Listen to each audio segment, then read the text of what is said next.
Le pape Léon XIV a demandé aux Algériens de pardonner, évoquant leur souffrance. Mais pendant la guerre, les Algériens ne sont pas les seuls à avoir souffert. Pourquoi ne parle-t-on jamais des souffrances des pieds noirs? Ne parle-t-on jamais des souffrances des harkis? Jean-Pax Meffray, écrivain, auteur, compositeur, est dans le studio d'Europe 1. D'abord, Gabriel Cluzel, comment est-ce que vous réagissez par rapport à ce pape qui a appelé au pardon? Alors disons qu'en appelant au pardon, le pape est dans son rôle. On peut pas reprocher à un pape d'appeler au pardon. La miséricorde, c'est évidemment quelque chose de profondément chrétien. Oui. Simplement, la question qu'on peut se poser, donc il était à ce moment-là devant le monument dit des martyrs d'Algérie, hein, qui est en fait le monument pour les morts du FLN pendant la Oui. guerre d'Algérie. Ne représente pas toutes les souffrances, hein, de cette guerre d'Algérie. Et il y a bien des souffrances qui ont été oubliées, occultées, cachées par les Français eux-mêmes, et ce sont celles des pieds noirs et des harkis qui ont été extrêmement malmenés. Moi, ce qui me dérange en tout cas, cette demande cette injonction au pardon à l'endroit des Algériens, qui est tout à fait légitime, elle n'est que partielle. Et elle laisse imaginer qu'il n'y a eu souffrance que du côté des Algériens. Eh bien non, il ne faut pas oublier tous les massacres de pieds noirs, C'est de ça. harkis, la façon dont on les a jetés Alors. dehors. C'est important de s'en souvenir, et je crois qu'il faut en garder la mémoire. Jean-Pax Meffray, merci d'être dans le studio d'Europe 1. C'est important Bonjour. de s'en souvenir des Oui. pieds noirs. Oui, ça fait partie de notre vie. Moi, j'ai quitté l'Algérie, j'avais 16 ans. Jean-Pax Meffray, vous avez un témoignage exceptionnel. Vous avez quitté l'Algérie il y a 16 ans. On marque une pause, on revient avec votre chanson, avec votre témoignage. Merci infiniment de nous faire l'honneur d'être dans le studio de...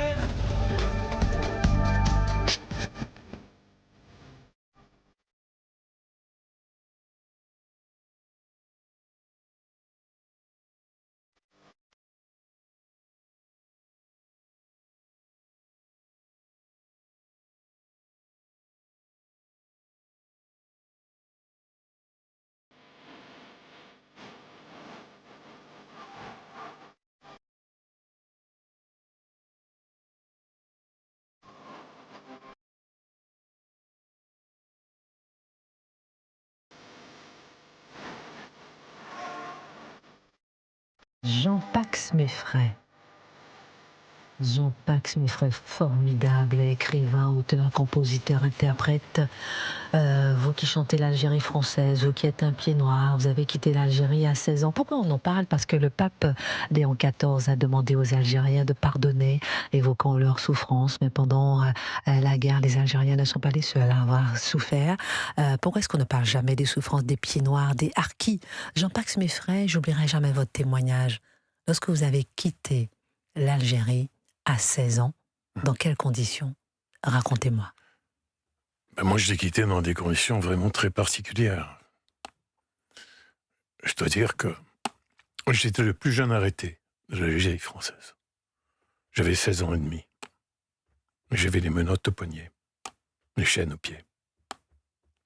Et j'ai été transféré à la prison de la Santé par avion militaire. Quel était votre crime?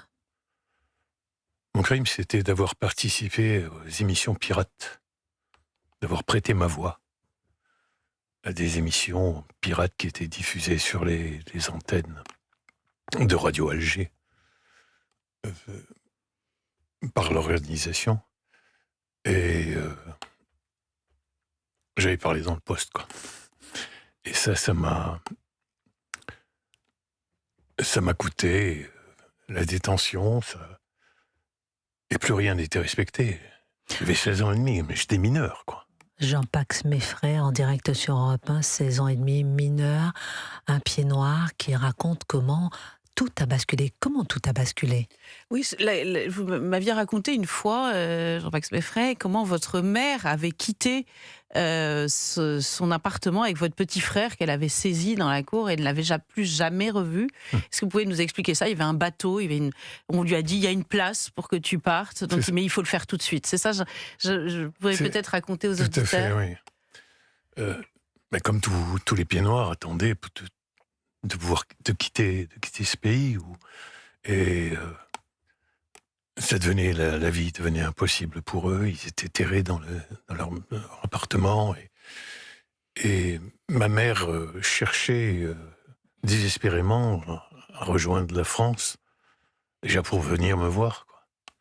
Puisque moi, j'étais à la santé à l'époque. Et elle a rencontré quelqu'un dans le centre-ville, parce qu'elle descendait tous les jours dans le centre-ville d'Alger pour essayer de trouver une place et tout. Elle a rencontré quelqu'un qui lui a demandé de mes nouvelles et qui lui avait des relations et qui l'a envoyé à une autre personne. Et cette autre personne lui a dit: est-ce que vous pouvez partir dans 2 heures, madame? Elle a dit oui. Et elle a tout quitté. En 2 heures, elle a quitté le pays. Elle a quitté l'Algérie. Elle a quitté le pays, cette Algérie où ses parents étaient arrivés 132 ans plus tôt. Elle a tout laissé.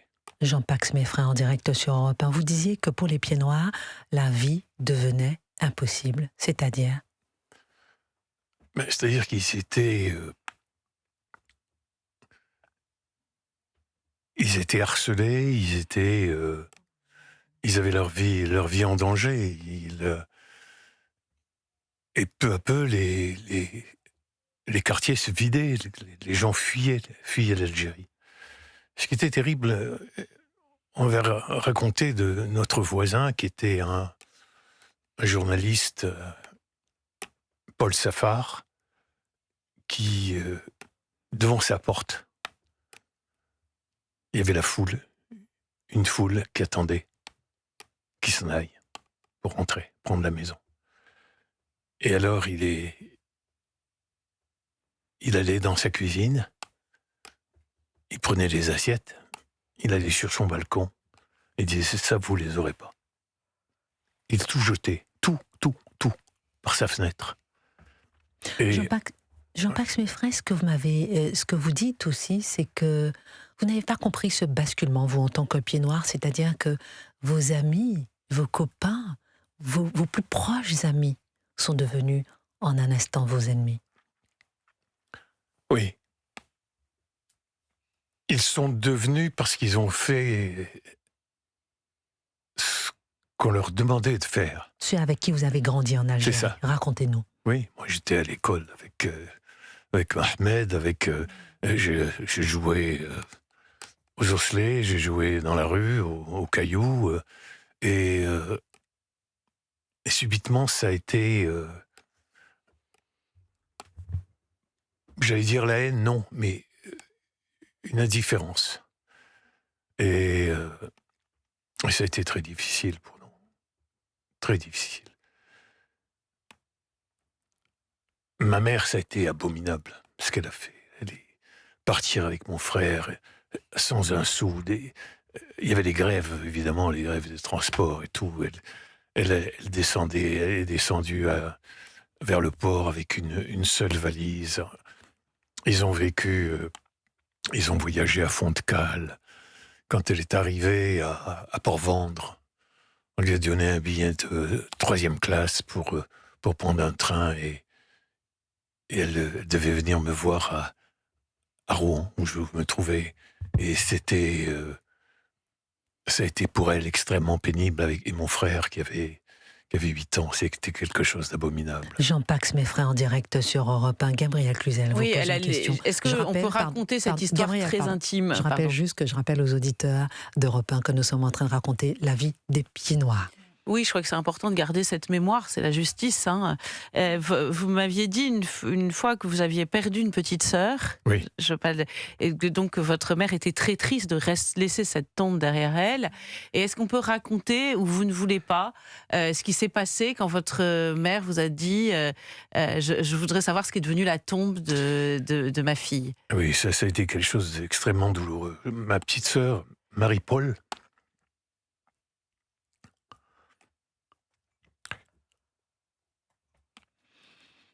Jean-Pax Meffray en direct sur Europe 1. Pardonnez l'émotion, nos questions. C'est pour ça que je trouvais que c'était important de témoigner de la souffrance des Pieds Noirs. J'ai donné des frissons, la souffrance des C'est harkis. peut-être moi qui pose une question un peu trop intime. Non, mais ma petite sœur, Marie-Paul, était enterrée au cimetière du boulevard Bru. Et elle est morte à 18 mois. Et pour ma mère, ça a été quelque chose de terrible de perdre un enfant à 18 mois Comment elle est morte, votre de petite la sœur? diphtérie. Non. À l'époque, c'était quelque chose qui pardonnait pas. Et j'avais des amis militaires j'avais croisés qui partaient en Algérie en mission, bien des années plus tard. Et je leur ai dit, si vous pouviez aller au boulevard Bru, au cimetière du boulevard Bru, voir la tombe de ma petite sœur et déposer une fleur. Et quand ils sont revenus, il m'a dit, on est allé. On n'a pas fait de photo, la tombe était détruite. Tout était cassé. Et ma mère m'a demandé, il y a eu des photos de la tombe? Je dis non, ils n'ont pas eu le temps d'en faire. Et je lui ai pas expliqué que la tombe avait été vandalisée. Jean Pax Meffray en direct sur Europe 1, vous qui chantez l'Algérie française. On écoute encore quelques notes de musique de vous, Jean Pax Meffray. Oui, sûr.